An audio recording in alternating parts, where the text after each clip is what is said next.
All right, welcome back to another exciting episode of Stardom Betem Fantasy Football Podcast, where fantasy meets gambling. I'm your host, Brendan Shelly. I'm with my guy, Dan Ambrose. Dan Ambrose, how you doing, dude? I'm doing well. Your boy falls to 0-25 whenever a team scores 21 points that he's playing against. So Justin Fields, another Justin Fields type game. If you're new to the show, this is a great indoctrination of what we do. Dan loves to bust my shit about Justin Fields almost every episode, every opportunity he can get.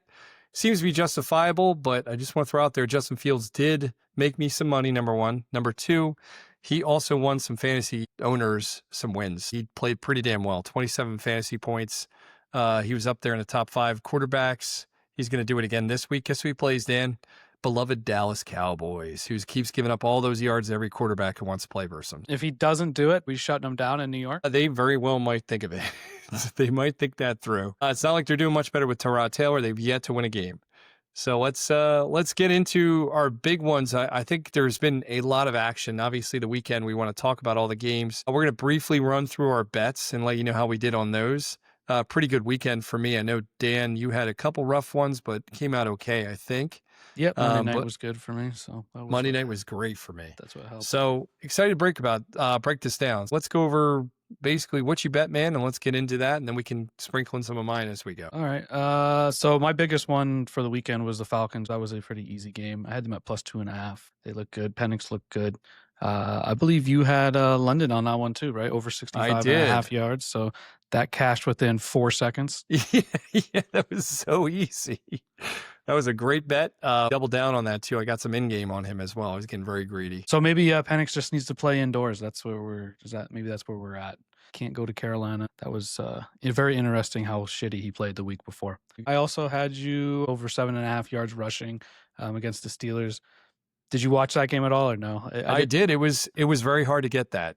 He rushed his, he got the 1 yard early in the game, and then I thought he was going to run a little bit more, but Wentz he actually made some crazy throws where he got close to the line where he should have ran, and he tried to force a couple downfield. Worked out here and there. He didn't play horrible. It took us probably till the end of the third quarter to hit that bet, but a win's a win. That was our biggest bet of the weekend too. Minnesota's staying over there too, right? They play in London then this week against the Browns. So that they are. Practice there. This game kind of surprised me. Also did not have any wagers in it, but you did with Kincaid. So the Bills were playing the Saints. Big favorites. The Bills were. They did not cover. The Saints looked somewhat competent, I guess, in the sense, but Rattler still hasn't won a game in the league. So no, and our Kincaid bet did not hit that game. Nope. They hit him for that big touchdown. I thought it was a lock. Didn't happen. They didn't really look his way too much. Allen honestly made a lot happen on his feet and a lot of check down throws to James Cook. He was getting a lot of receivers involved, but he did not utilize Kincaid like I thought he would. It was an interesting game. My favorite play of the game was the Philly special, by the way. That was my favorite play of the game. I sent a text after that. I'm like, what is going on here? It was awesome. Yeah, so you did have, you had Kincaid over 34.5. He ended up with 28, so just missed it.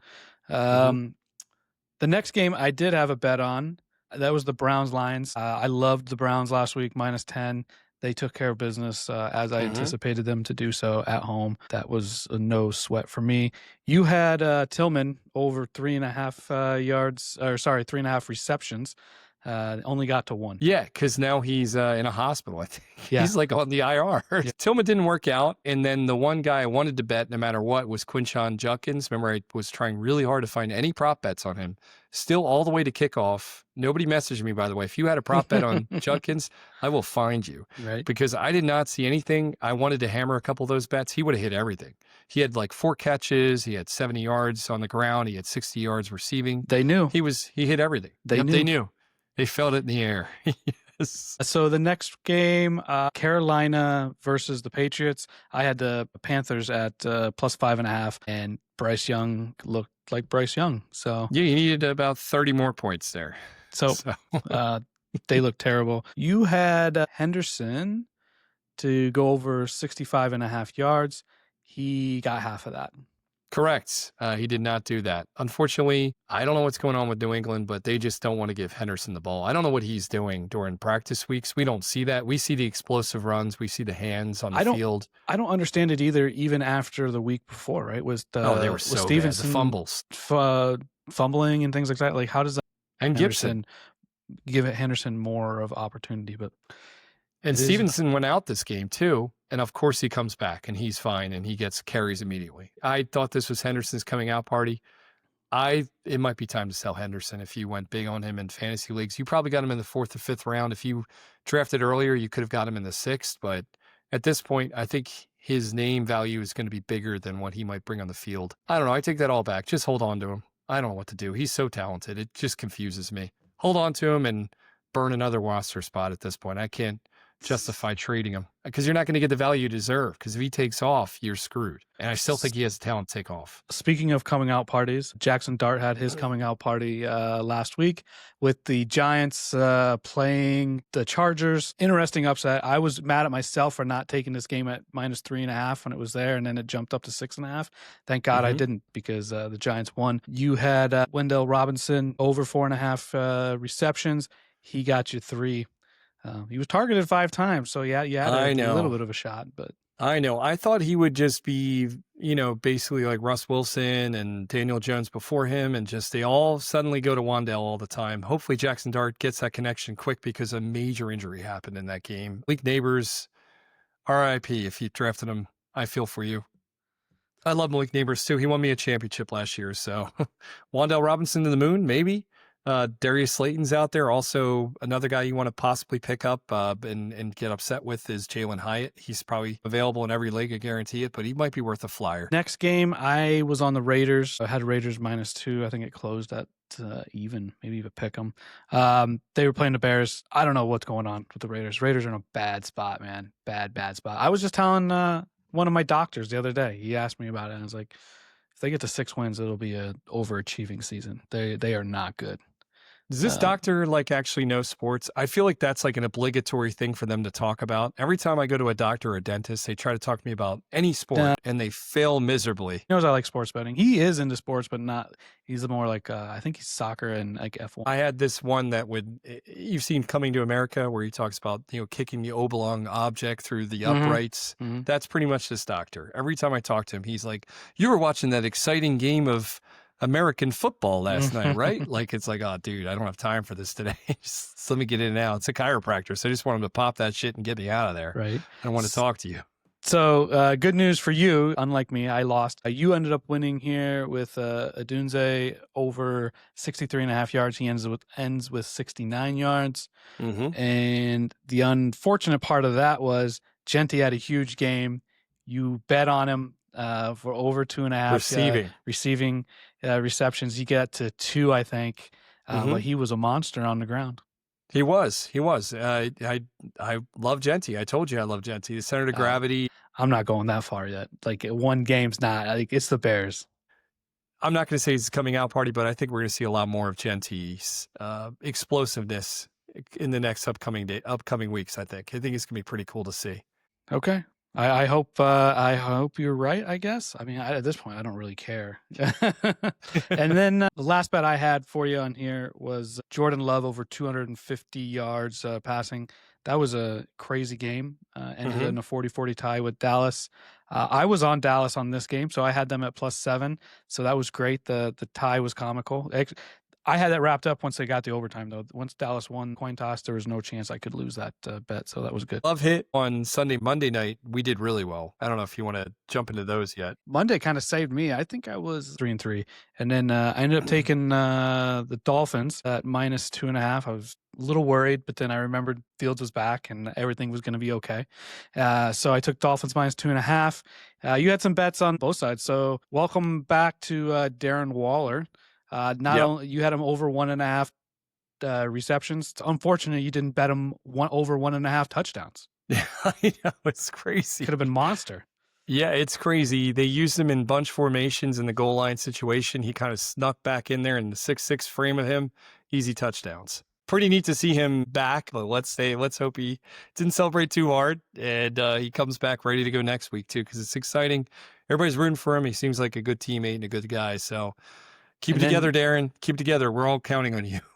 And then the one Dolphin that did let you down was Malik Washington. Yeah, he did. Over 2.5. I thought it was a lock once Tyreek went down too. Unfortunately, sometimes injuries lead to fantasy relevance and points. Yep. And I got hooked.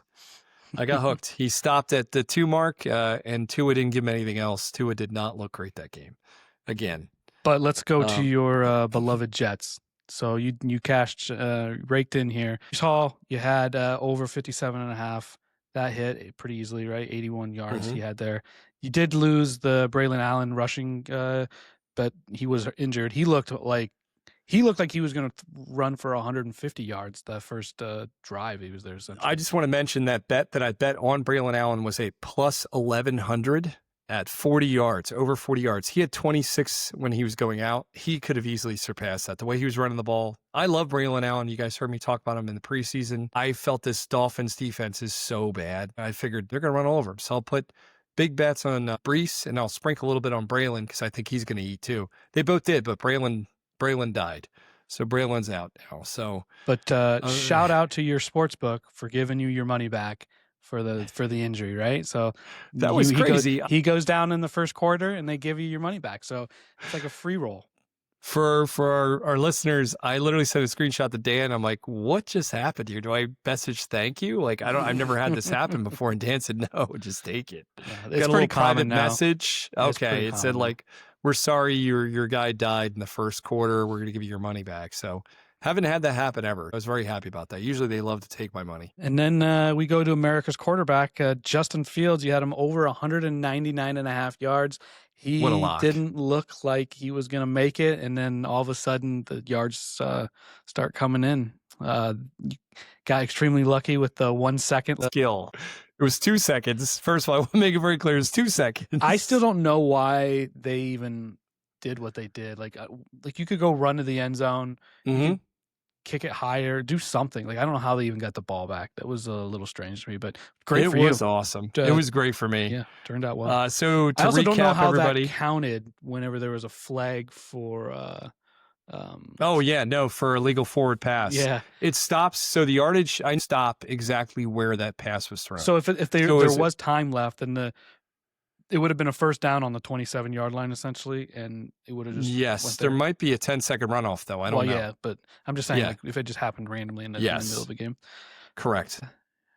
Your big bet, you had the 2-leg parlay. Nick Folk over 1.5 field goals made. And as we mentioned before, you had Brees Hall over 56.5. So you put those together and hit a nice bet there. Yeah, this is my first parlay of the year. I hate parlays. Dan and I both hate parlays. We tell you guys all the time, do not bet parlays. If you're extremely confident in a couple of your wagers and I don't know, you're doing well this weekend, like Stop going into that game. Don't even give the audience the okay to go test it out from time to time. No, but in all reality, though, I don't recommend parlays. If you guys don't know what a parlay is, that's good. Don't learn what it is. But you're so dependent upon multiple things happening that it's not worth it. There's too many hands in the cookie jar. You're just too many things trying to get at one thing. Stick with your straight bets and go for the value ones if you can find them, like the Braylon Allen over. What was it? Plus 1,100. I got excited with this Jets game. It made me a lot of money. So we'll get into the Bengals game now. You had Jake Browning rushing attempts over 2.5. You got 3. I don't even know how. I got that in the end of the third quarter. The 2 were easy. They happened real quick. They got problems there. They need to figure something out. If they care, they may not even care at this point. They may just be like, let's go get a high draft pick and move on. But I mean, I feel like it's week 4, so you can't really do that yet. Gambling 101. Dan has some golden rules that he used to abide to. I don't know if he does anymore. Well, they all retired. They all retired. One was Coach K as an underdog. Yep. This is when Duke was like not even in their super prime, but they were kicking ass. The other one was LeBron James. What was the underdog, right? LeBron James. Yeah, when he was dog. So that's kind of died out since then. This was when he was 90 years old now. This is when he was at the Heat. And then the other one was Tom Brady in Belichick. I think you guys listened to our other podcast. The most money I ever made in a game was chasing Tom Brady in that Falcons Super Bowl victory. And that was awesome. I made so much money that game. So yeah, dude, those are Dan's rules. My rules, some of them are, If it's an inexperienced quarterback or a rookie quarterback that's starting in a high-powered offense, bet the over on the rushes. Even if they're not running quarterbacks, these guys are going to try to make something happen with their legs because they can't do what their predecessor did. And Jake Browning did that. He had no choice at certain times but to get out of that pocket and run for his life because he's not seeing the open guys. You guys saw how mad Chase Brown got in that game. He was yelling and pissed off. I mean, that stuff's going to happen. So this guy's going to be running for his life. It might not hit, but it's always worth it to place a bet like that. So look it over, backup starting. If it's over 2.5 rushes, take that bet. If it's more, then you want to look into it. But 2.5, pretty confident they're going to be running the ball at least 3 times. And maybe even a kneel at the end of the half to get the hell off the field. Your other bet you had in that game was, I don't even know how to say his name, Andre Iosofis. Yes, that one. Yeah. So you had him over 3.5 receptions. He did not get there.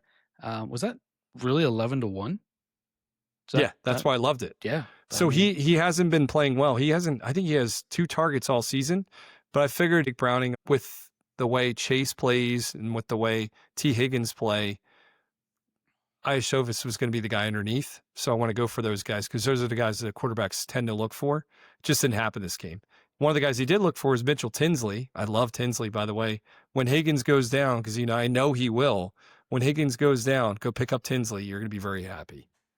It's a little FYI. We do not root for injuries on this show, however. No, we don't. We don't. But I do know statistics and percentage wise, T. Higgins is going to get hurt. Just saying. I hope he's not listening. Science. Your last bet you had was on the Broncos side. That was Bo Nix over 250.5 passing and rushing combined. He took care of that, 333. He had 220 passing yards going into the second half. Did he? So just throwing that out there. It was that easy. They look good. The Bengals are bad, I think, right now. I had made a bad bet this week coming up because the Bengals play the Lions. I actually took the Bengals. I'm kind of regretting that right now. But we'll see what happens. Probably made sense at the time. No, I made it last night. So it doesn't make any sense. It wasn't like a one of those things. It was just the Lions haven't played well on the road, I guess, essentially. So we'll see what happens. Okay. But the Bengals are pretty bad. I'm rooting for you. I think that one might turn out like your Patriots-Panthers one. Yeah, probably. Because when you said the Panthers last week, we were both like, I don't know. You're like, I hate this bet, but I got to do it. Yep. This sounds very similar. I got an even worse one, but we'll talk about that on next episode. Oh, I'm excited. Yeah. Let's go over the injuries.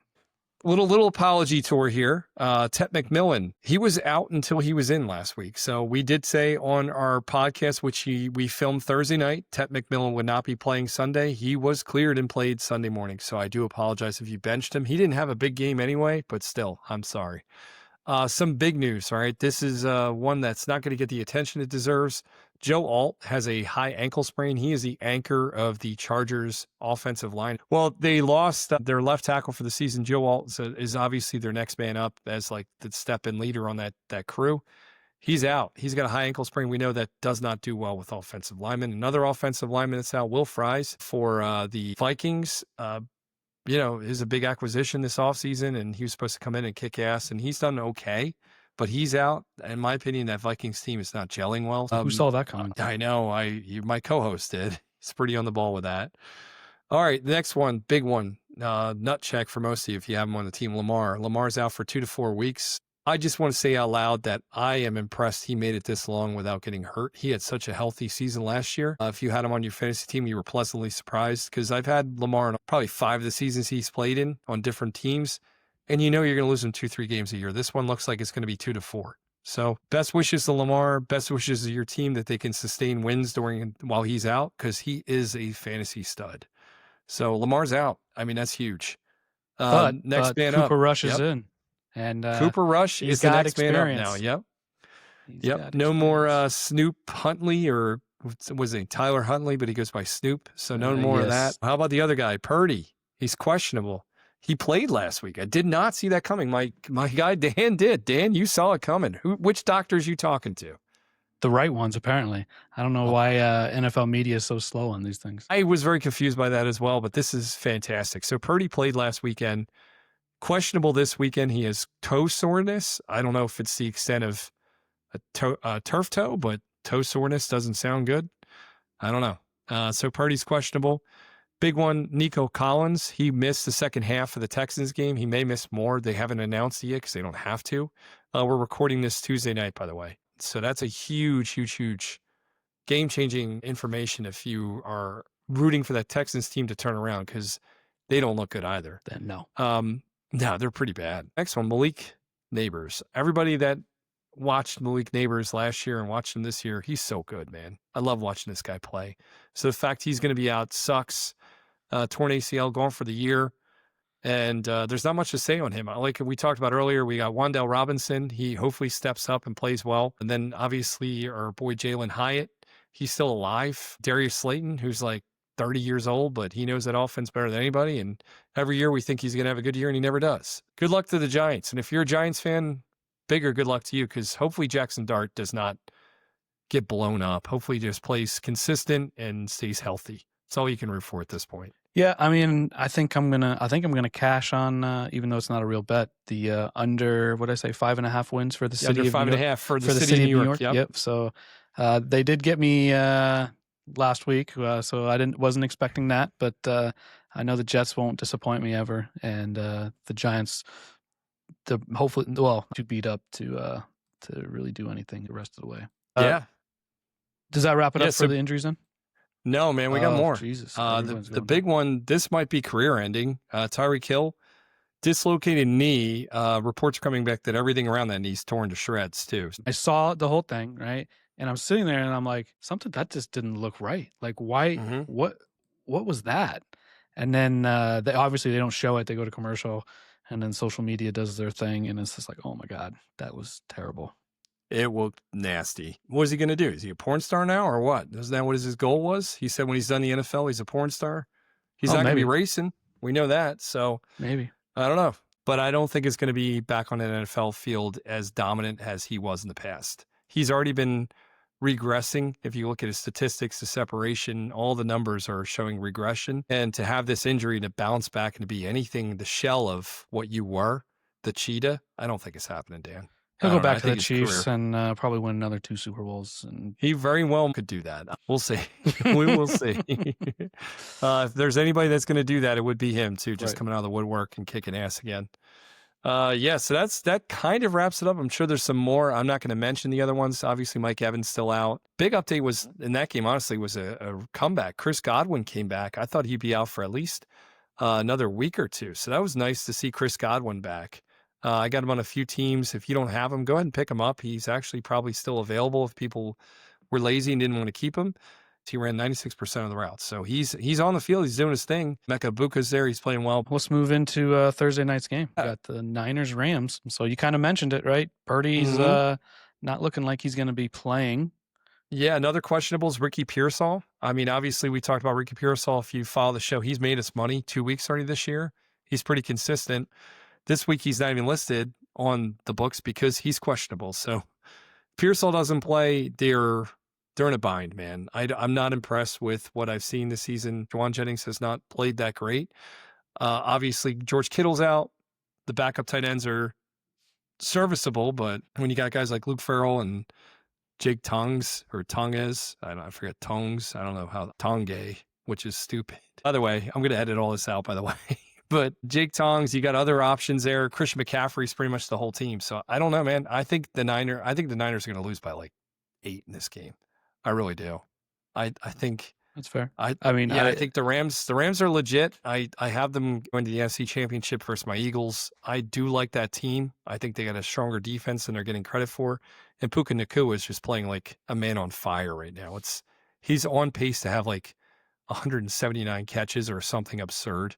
Like I just read this today. So that would obviously shatter the league record of 149 by Michael Thomas, but it's bananas. You can't keep that pace up, but I still think they can keep the wins up. Yeah, I mean, I think that if there's anything wrong with Stafford when it comes to his back or whatever it was during the preseason, that these next 3 weeks will be the time that we start to see that effect. It doesn't seem like it so far. I just remember listening to something before the season started, and they're like, he can probably get through 3 to 4 weeks and be okay, but then it's like that second month of the season is going to be maybe a little tougher for him. Something to keep an eye on. You and I both talked about that, and that was from if you do more, your back hurts more. unless you do it the right way. And you can't predict the way your body goes in an NFL game. So if you're not making the right exercise, if you're not doing the right things, and if you get hit even the slightest wrong way, you're screwed. So is it sustainable? No, it's definitely not. Has he been able to sustain it? Yeah, and I hope he sustains it more because it's fun to watch. Devontae Adams having a good resurgence there. Had a rough game last week, but he was questionable anyway. And obviously, like I said, Puka Nacua. And then another gentleman that I think is going to have a pretty decent week this week, only because of Adams questionable. We're going with Tyler Higbee. That's my bet of the week for the Thursday night game. I got Tyler Higbee over 29.5 receiving yards. I just think that's an alternate works. line, though, right? It is an alternate line. Yeah, so you got it at plus 225? That I did.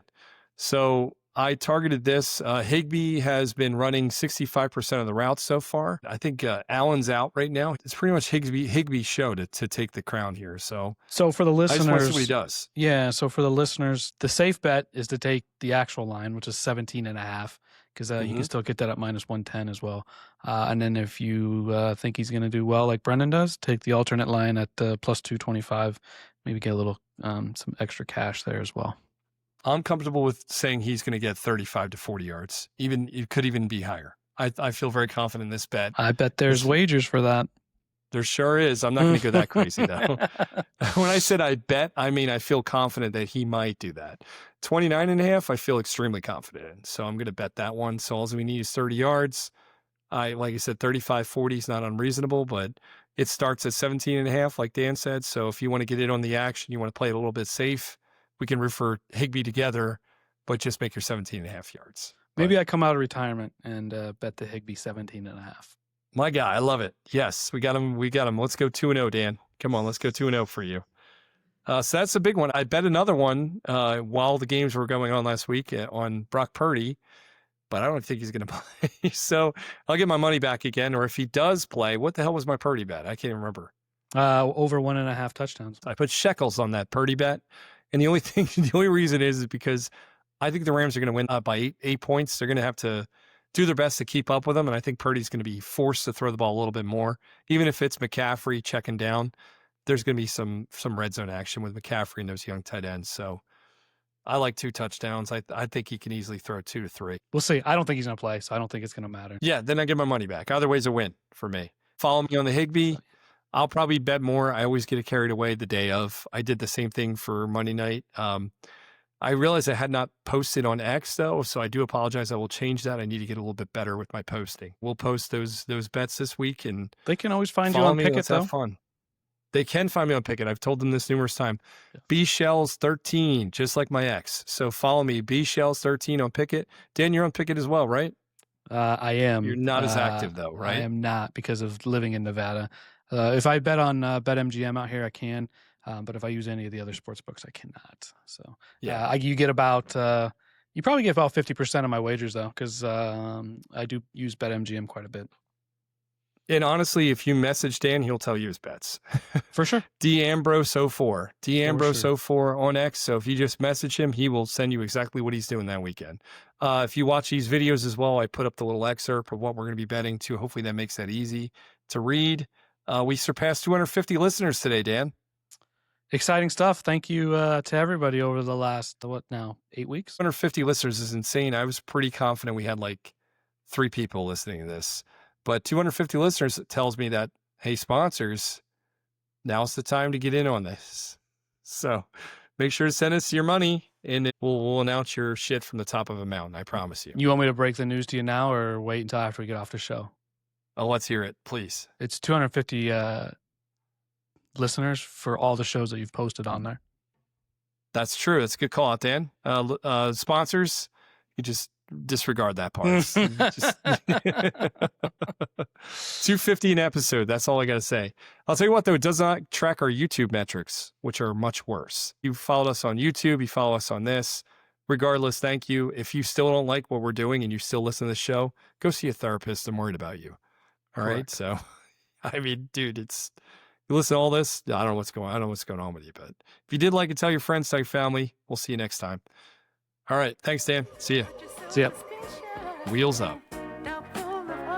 Different magnetic. Ooh, mama, you got my mind. Yo, my raps vaulted, here my memory banks. They never be released, box cause inside the apple. You're in for a treat. Paper